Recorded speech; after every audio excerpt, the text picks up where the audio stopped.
করতে পারি নাই।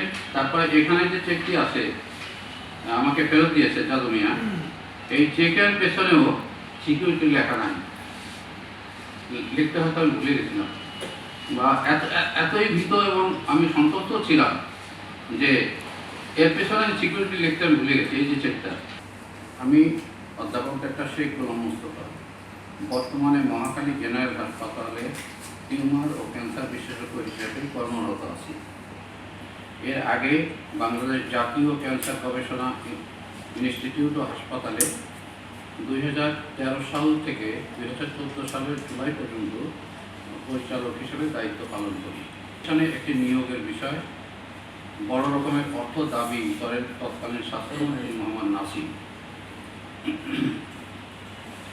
কিন্তু তার প্রস্তাবে রাজি না হয় আমাকে ওএসডি করে রাখা হয়।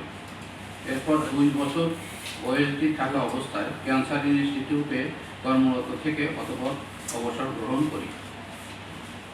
উপস্থিত সাংবাদিক বৃন্দ, এই ছিল পতিত আওয়ামী লীগ সরকারের সঙ্গে আমার সম্পর্ক। আমার বাড়ি গোপালগঞ্জ জেলার কাশিয়ানী থানায়। আমি নামে গোপালগঞ্জের হলেও পতিত সরকারের থেকে কোনো সুযোগ সুবিধা গ্রহণ করি নাই। যদি সুযোগ গ্রহণ করতাম তাহলে আমাকে ওএসডি হওয়া লাগতো না।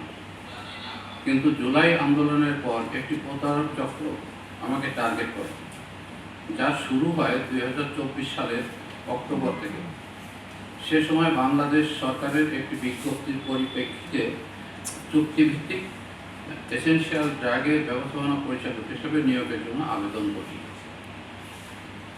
যেখানে আমি আমার যাবতীয় কাগজপত্র, সার্টিফিকেট, অভিজ্ঞতার ডকুমেন্টস অনলাইন এবং সরাসরি স্বাস্থ্য মন্ত্রণালয়ের গ্রহণ শাখায় জমা দেই। জমা দেয় এবং কপি, রিসিপ্ট কপি আমার কাছে আছে। আপনারা যদি দেখতে চান দেখতে পাবেন।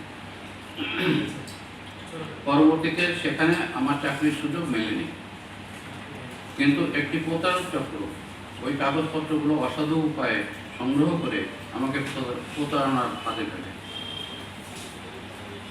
যার মাধ্যমে আমি কয়েক লক্ষ টাকার আর্থিক ক্ষতির মুখে পড়ি, প্রাণনাশের হুমকি পাই এবং আমার সম্মান হানি হয়।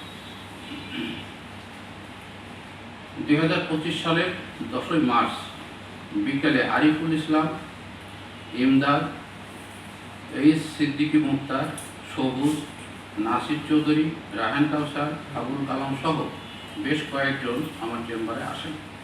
এ সময় তারা আমাকে অন্তর্বর্তী সরকারকে সহযোগিতা করার অনুরোধ করেন। তারা আমাকে বলেন, আপনি ইতিপূর্বে যেহেতু ওএসডি ছিলেন, তাই আপনাকে আমরা চাই ভালো কাজের সুযোগ নিয়ে দিতে। এছাড়া আপনি এসেনশিয়াল ড্রাগের যে পজিশনের জন্য আবেদন করেছেন তার থেকেও ভালো পজিশনে আমরা বসিয়ে দেব।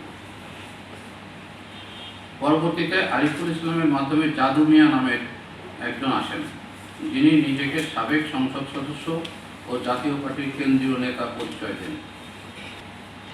জাদু মিয়া আমাকে, এখানে কিছু খরচের বিষয় আছে, আমাদের খরচাপাতি দিতে হবে।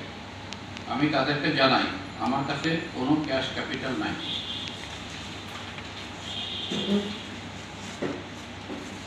ওই সময় তারা আমাকে বলেন, ক্যাশ না থাকলে আমি যেন আমার ব্যাংকের চেকের স্বাক্ষর করে দিই, কিন্তু আমি জানাই আমার ব্যাংকেও টাকা নেই।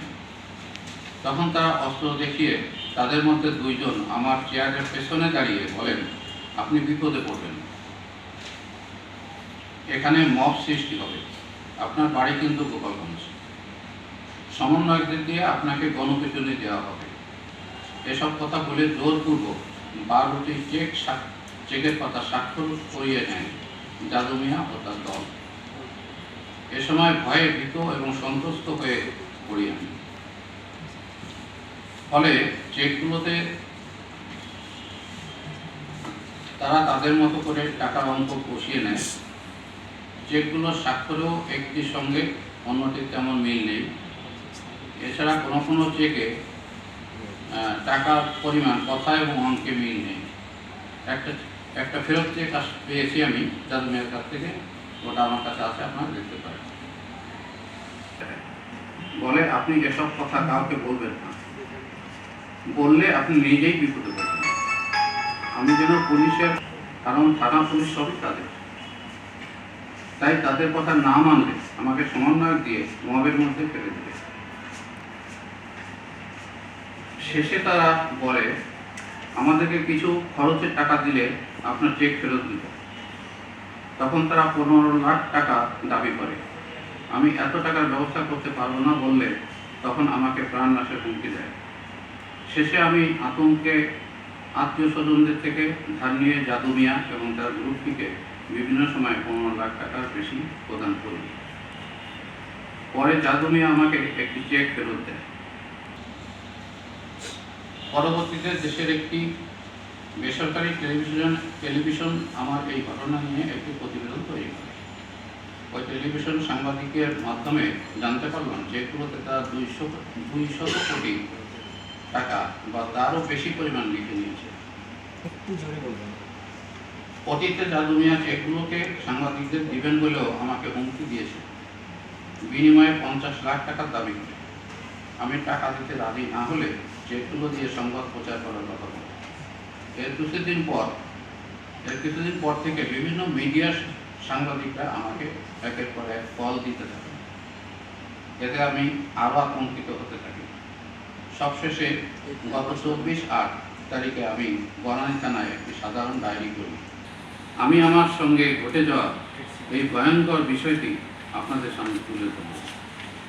আমি একজন নির্ভেজাল বয়স্ক মানুষ, আমার বয়স 70-এর উপরে।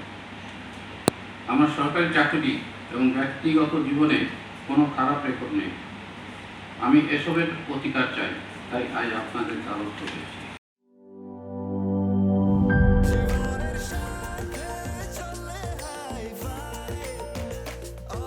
স্বাস্থ্যকর অল টাইম, সব সময় অল টাইম হেলদি লাইফ।